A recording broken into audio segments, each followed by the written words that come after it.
আসসালামু আলাইকুম গাইস একটা সুন্দর জিনিস দেখাবো আপনাদেরকে, ভিডিওর সঙ্গে থাকুন।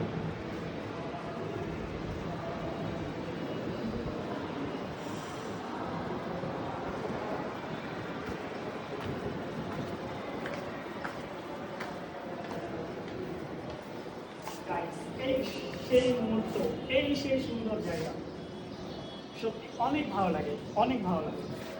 এতটা বৃষ্টি বাতাস আসে, হ্যাঁ, এতটা মুক্ত পরিবেশ, অনেক ভালো লাগে। দীর্ঘ 4 ঘন্টা ক্লাস করার পর, হ্যাঁ, যখন এখানে আসি তখন এখানকার যে মিষ্টি বাতাস, সেই মিষ্টি বাতাসগুলো দীর্ঘ 4 ঘন্টা ক্লাসে যে সমস্ত ক্লান্তিগুলো দূর করে দেয়। সত্যি অনেক ভালো লাগে, এত মিষ্টি বাতাস, অনেক সুন্দর পরিবেশ, মাশাআল্লাহ, আলহামদুলিল্লাহ। ভিউটা দেখেন, অনেক সুন্দর ভিউ।